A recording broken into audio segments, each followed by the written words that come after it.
ನಿನ್ನೆ ನನಗೆ full torture ಕೊಟ್ಲಲ್ಲ ಇವಳು. ಇವಳಿಗೆ ಹೇಗಾದರೂ ಮಾಡಿ ಕೆಲಸ ಕೊಡಬೇಕು. ಏನು ಮಾಡೋದು ಐಡಿಯಾ ಮಾಡ್ತೀನಿ ಇವಳಿಗೆ. ಈಗ ಲೇಬಿತ್ರಿ ಹೇಳ್ರಿ ಅತ್ತಿ, ನನಗೆ ಇವಾಗ ಟೀ ಬೇಕು. ನನಗೆ ಟೀ ಕುಡಿಬೇಕಂತ ಆಗ್ತೈತಿ. ನನಗೆ ಟೀ ಮಾಡ್ಕೊಂಬ. ಸರಿ ಅತ್ತಿ, ತಗೋರಿ ಅತ್ತಿ ಟೀ. ಕೊಡು. ಸರಿ ನೀನು ಹೋಗು. ಆಯ್ತು ಅತ್ತಿ.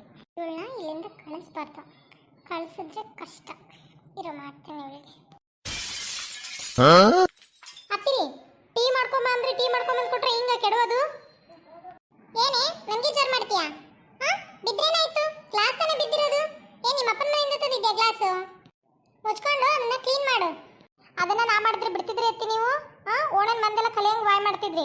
ಅದೇ ಈಗ ನೀವು ಮಾಡಿದಿರಲ್ಲ, ಅದಕ್ಕೆ ನಮ್ಮ ಅಪ್ಪನ ಮನೆದು ಎಲ್ಲ ಬರುತ್ತಲ್ಲ ನಿಮ್ಗೆ ವಾಯ್ಸ್ ಜೋರಾಗಿ.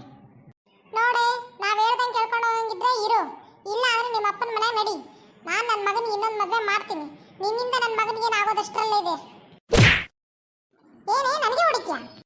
ಹೌದು ಮತ್ತೆ ಏನದು? ಇನ್ನೊಂದು ಮದುವೆ ಮಾಡ್ತೀರಾ ನಿಮ್ಮ ಮಗನಿಗೆ? ಅದು ಯಾವಾಗ ಬಂದು ನಿಮ್ಮ ಮಗನ ಕಟ್ಕೋತಾಳೋ ನಾನು ನೋಡ್ತೀನಿ ಅತ್ತೆ. ಎಷ್ಟು ಧೈರ್ಯ ನಿಮಗೆ? ನಿಮ್ಮ ಮಗನಿಗೆ ಇನ್ನೊಂದು ಮದುವೆ ಮಾಡ್ತೀನಿ, ಅದು ನಾನು ಎಂತಿ ಇರಬೇಕಾದ್ರೆ. ಮಾಡಿ ನೋಡೋಣ.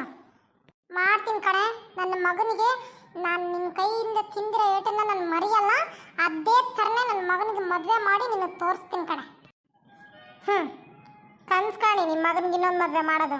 ನಿಮ್ಮ ಮಗ ಅಥವಾ ನೀವು ಅವ್ನಿಗೇನಾದ್ರೂ ಮದುವೆ ಮಾಡೋಕ್ಕೆ ಪ್ರಯತ್ನ ಪಟ್ಟರೆ, ಅವನು ಕೂಡ ಮದುವೆ ಮಾಡ್ಕೊಳ್ಳೋಕೆ ಪ್ರಯತ್ನ ಪಟ್ಟರೆ, ಆಮೇಲೆ ಇದೆ ನಿಮ್ಗೆ ಹಬ್ಬ. ಅದೇನೇ ಆಗಲಿ, ನಿನಗೆ ನನ್ನ ಮಗನ ಕಡೆಯಿಂದ ಡಿವೋರ್ಸ್ ಕೊಡಿಸಿ ನನ್ನ ಮಗನಿಗೆ ಇನ್ನೊಂದು ಮದುವೆ ಮಾಡೇ ಮಾಡ್ತೀನಿ. ಅದು ಏನು ಬೇಕಾದರೂ ಆಗಲಿ. ಸರಿ, ಹಾಗಾದ್ರೆ ನೀವಾ ನಾನು ನೋಡೇ ಬಿಡೋಣ. ಹಾಗೆ ಹೋಗ್ಲಿ ಅದು ಒಂದು. ಸರಿ ಕಣೆ. ಈಗಲ್ಲಿ ಅಡುಗೆ ಮನೆಯಲ್ಲಿ ಬಾಂಡೆ ಬಿದ್ದಿದ್ದಾವೆ, ಅವನ್ನ ತಿಕ್ಬಿಟ್ಟು ಬಟ್ಟೆ ಬಿದ್ದಿದ್ದಾವೆ, ಬಟ್ಟೆ ಒಗೆದು ಬಿಟ್ಟು ಆಮೇಲೆ ಇದ್ರ ಬಗ್ಗೆ ಯೋಚನೆ ಮಾಡುವಂತೆ. ಇಲ್ಲಿಂದ ತೊಲಗು.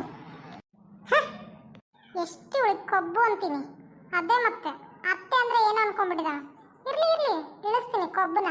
ನನಗೇನು ದೊಡ್ಡ ವಿಷಯ ಅಲ್ಲ. ಅದು ಈ ಪುಷ್ಪಾಗೆ ಮಾಡ್ತೀನಿ ಅವಳಿಗೆ. ಇನ್ನೂ ಕಾಟ ಕೊಟ್ಟು ಓಡಿಸ್ಬಿಡ್ತೀನಿ ಅವಳನ್ನ. ಈ ವಿಡಿಯೋ ಇಷ್ಟ ಆದರೆ ಸಬ್ಸ್ಕ್ರೈಬ್ ಮಾಡಿ, ಲೈಕ್ ಮಾಡಿ, ಶೇರ್ ಮಾಡಿ, ಕಮೆಂಟ್ ಮಾಡಿ.